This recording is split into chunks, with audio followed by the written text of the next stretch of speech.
Shalom royalty, it's Ellie here. I won't be before you guys for too long today.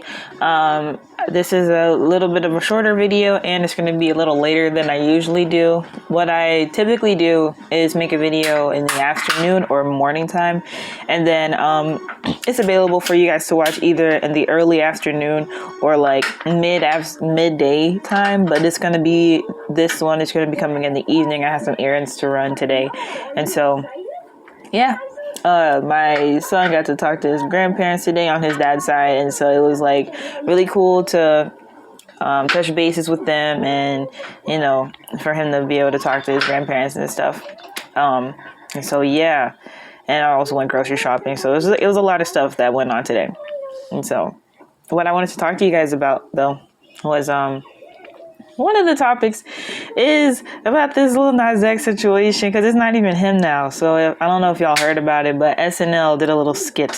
And there was someone who was dressed up as Lil Nas X, and they gave someone a lap dance, but the lap dance did not go to Satan like in the music video. Guess who it went to? It went to Jesus. And then after that, the lady was like, "Happy Easter, everybody." And I'm like, you see, Lil Nas and, everybody who's part of the queer community was like, this was a statement for the LGBTQ plus community. And it's like, so if that was the case, why is this the comedy sketch? Why continue to make fun of Christians and Christianity if this really was a statement for the queer community? Oh, okay. I'm not upset. I don't know if Lil Nas asked them to do that or anything. It's just the fact that, it's no longer just people being angry at Lil Nas. Like, if you're going to be mad, I'm talking to Christians now, believers who are angry about the situation. If you're going to be mad at Hollywood in general, because this is not something, I don't think Lil Nas would have just been able to pull this off if the whole construct wasn't available for him to do so. It's not happy. It's happy. So don't just be mad at him. Pray for him. Pray for the LGBTQ plus community. But as far as the folks on SNL and the rest of Hollywood, they're gonna have a field day with the situation. This is way out of.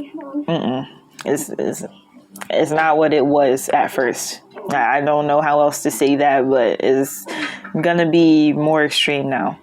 And so, but I also wanted to talk to you guys about, the main focus of this video is to talk about starting prayer groups. And so I got this booklet. It's a guide on leading a prayer group. So I'm going to be sharing with you guys how to do that. It's going to be a series on my channel for a little bit. It'll probably take me maybe a week. How many chapters is it? Mars. 8. Oh, okay. It's 7 chapters, and then the 8th chapter is the appendix. I read the first chapter, and I'm going to talk to you guys about it in my video tomorrow. Today, I'm just going to be introducing you guys to this. I did mention it in my previous video, but I wanted to talk about it a little bit more in this separate video and let you guys know that this will be a series. And so the titles of each chapter is Take Your Place, Just Start, Prayer Meeting 101, Leading a Prayer Meeting, Keep Going, Building Prayer Movements, Make History, and then the appendix after that.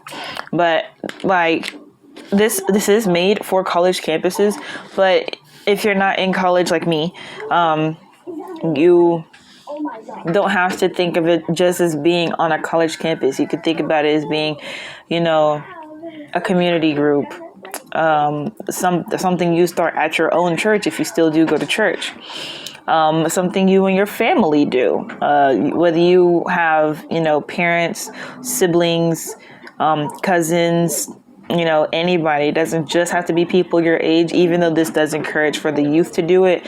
It would be very smart to, get as many people involved as possible.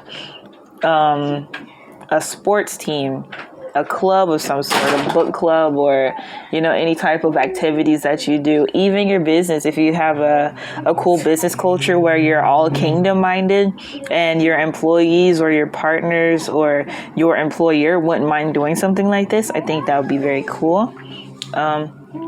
if you are in like in an MLM or some other type of business structure where, you know, you have people who come up under you and stuff, or that you pay to get into their organization and whatnot, do it with them. I'm part of Mary Kay.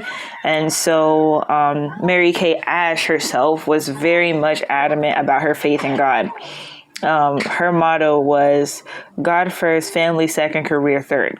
And so, you know, I think that will be something that would be very interesting too. So I'm just saying, when we start this series and I talk about this and I say the word campus, just understand, like, even if you're a Hebrew and you have a camp, this could be something you do in your camp.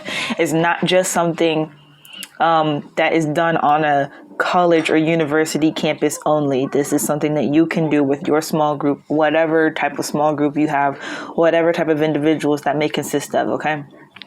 And so, I read the first chapter. I'm not going to go too much into it today, like I said, but it's talking about Daniel 9 and 10, when Daniel took that time to fast and pray and to, you know, really get himself together so that he could properly understand what's going on the other side of things. Because that's the thing. I don't think people really understand the concept of fasting.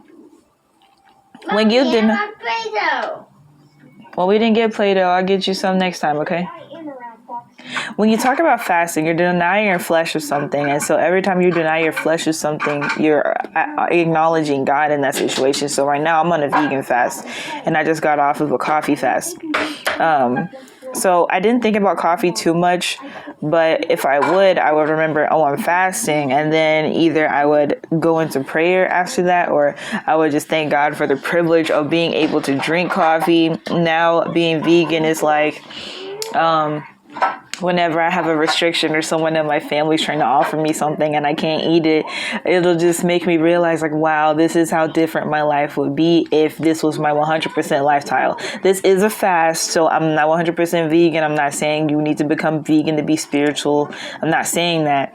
I'm saying that this is something that I'm doing to grow my relationship with him. And it's been very interesting as well. It's funny, too, to see what vegan people have to go through to, you know, do the most to avoid eating certain things. And I have lost some weight. My body's been changing a little bit too. So on the physical side, it's been pretty cool. It's been interesting. I don't need to lose weight. I'm small. So it's like just one of those perks, I guess. But constantly being reminded of it and then remembering that I'm doing this for the Most High and growing a better relationship with myself and in Him has just been very interesting for the past couple of weeks. And so when you're doing that with a group of people, it's on a whole different level, because it's like, especially if y'all have the same prayer focus, then you're strengthening the power of that prayer. Where 2 or 3 are gathered in my name, in God's name, that automatically makes it much stronger. And another scripture says that iron sharpens iron. So a man sharpens the countenance of his friend, if I'm saying that correctly. Having someone to help you stay accountable and having someone to help you develop in your relationship with Christ, that is really where you want to be. You want to be around people who, they don't have to be exactly like you, but everyone has a heart for God. They have a heart for the Most High, and they want this world to be a much better place. And so you all are doing things, not just praying, but also fasting. And when you pray and fast, that reflects in your everyday life. So just stuff starts happening. Even if it's not directly for you, it'll be people around you. Different things will happen for those who you're close to, especially if they're part of your prayer list. You can see those prayers manifesting. And if your group is interceding for a group of people or a situation, then you could see that situation change. You could see it come to pass. And that's the beautiful thing about it. Like, people really underestimate the power of God. You know, this is being a little vulnerable, and I am going to talk about this on my channel a little bit later, but someone who used to practice witchcraft myself, like, it's when you rely only on God and only on the Most High, for things instead of trying to make things happen out of your own power. Things just happen, first of all, a lot more pure and a lot better and a lot smoother. It's like, well, you weren't supposed to play with this.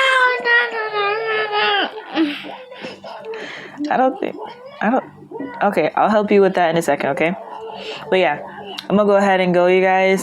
This is going to be the intro to this series, and I will get started on talking about this prayer guide tomorrow. And yeah, I hope you guys have a great day, and I'll see you in the next one. Shalom.